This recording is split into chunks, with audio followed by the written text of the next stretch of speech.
नमस्कार। वंदे मातरम।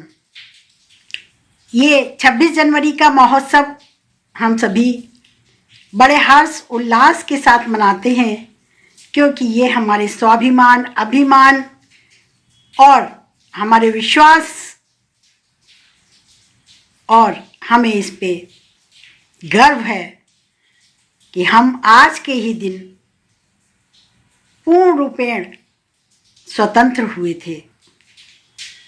हमारा संविधान भी लागू हो गया था, इसलिए हमें इस पे बहुत गर्व है कि हम समस्त वेड़ियों को तोड़ करके पूर्णतया अपने एक संविधान के साथ भारत में रहने के लिए तैयार हो गए थे। हम सभी जानते हैं कि भारत को स्वतंत्रता तो 15 अगस्त 1947 में ही मिल गई थी, लेकिन 26 जनवरी 1950 को हमारा संविधान भी लागू हुआ था और हम तभी से 26 जनवरी को गणतंत्र दिवस के रूप में मनाते हैं। लोकतांत्रिक देश में अपना नेता स्वयं चुनने की विशेष अधिकार प्राप्त है कि हम जनता में से कोई भी अपना नेता चुन सकते हैं। ये अधिकार हमें लोकतांत्रिक देश में प्राप्त हो गया और वंशानुगत कोई नेता शीर्षस्थ पे नहीं पहुंच सकता है। तो इस तरह से हम इस गणतंत्र दिवस को बहुत उल्लास खुशी के साथ मनाते हैं। हर वर्ष की ही तरह कई आयोजन, कई सांस्कृतिक कार्यक्रम, सैन्य प्रदर्शन बहुत से राज्यों में भी होता है, लेकिन दिल्ली में राजपथ पर ये हर वर्ष 2-3 घंटे का प्रोग्राम होता है, जिसे कि महामहिम राष्ट्रपति जी इसकी अध्यक्षता करते हैं और ये बड़ा अच्छा प्रोग्राम है। टीवी पे भी प्रसारित होता है, आप सभी देखते होंगे। तो इस तरह से इस महोत्सव को बड़े उल्लास, हर्ष के साथ मनाते हैं। उसमें प्रत्येक राज्य की सांस्कृतिक कार्यक्रम भी की झांकियाँ, तो सभी कुछ बड़े अच्छे ढंग से दिखाते हैं। ये आज़ादी हमें बहुत प्रयासों के बाद प्राप्त हुई है। भारत एक युवा देश है। मैं सभी युवाओं से ये कहना चाहती हूँ कि आप ज़्यादा से ज़्यादा शिक्षित होइए, क्योंकि शिक्षा जो है वो अंधविश्वास को दूर करती है और अपने परिवार को, अपने राष्ट्र को सही दिशा देने के लिए प्रेरित करती है। और मैं सभी युवाओं से ये कहना चाहूँगी कि इस स्वतंत्रता की रक्षा करना अब आपके कंधों पर है। आप इस समाज में जो बुराइयां हैं, गरीबी है, उन सभी को समझदारी से दूर करिए और अपने राष्ट्र को मजबूत करिए। इसी में हम सब की भलाई है और एकता में बहुत बल होता है। एकता हमेशा बनी रहनी चाहिए हमारे देश में, जिससे कि जो बुरी ताकतें हैं वो हमारे देश की तरफ निहार भी नहीं पाएंगी।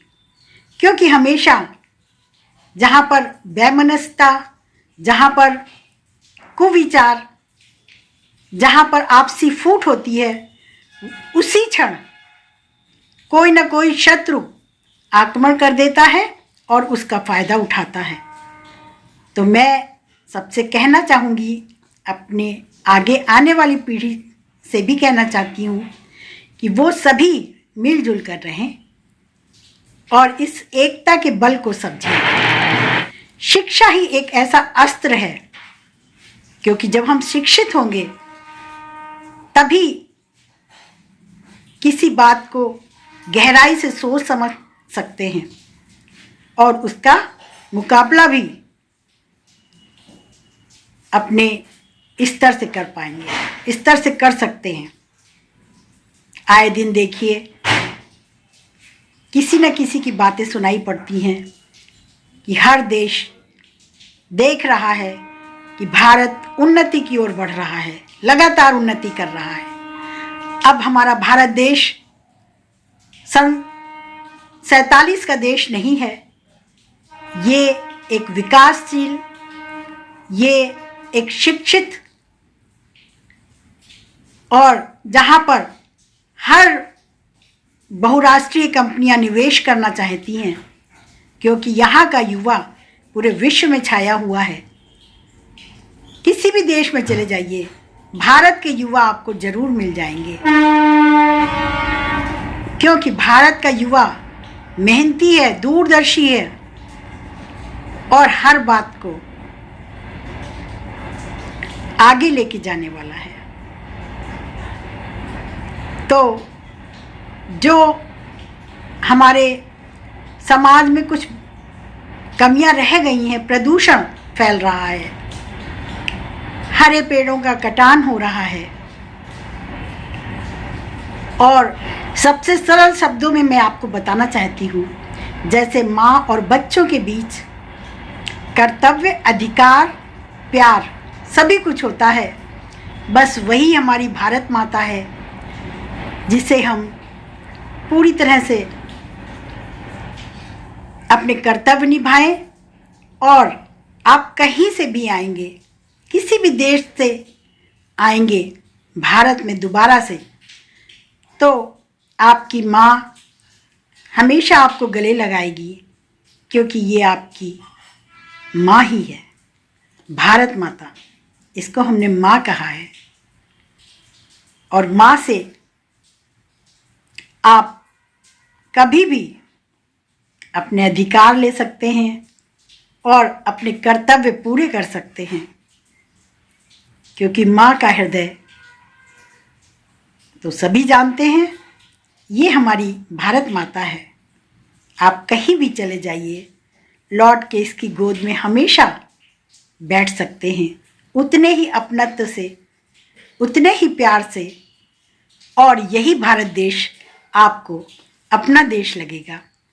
कहीं भी चले जाएं, दुनिया के किसी छोर पर भी, लेकिन आपके मन में कहीं ना कहीं यहाँ की संस्कृति की एक छाप पड़ी रहेगी, और आप भारत लौटने के लिए हमेशा विचार करेंगे। अपने देश को आगे बढ़ाइए, क्योंकि ये देश आपका अपना भारत देश है। धन्यवाद, नमस्कार, जय भारत, वंदे मातरम।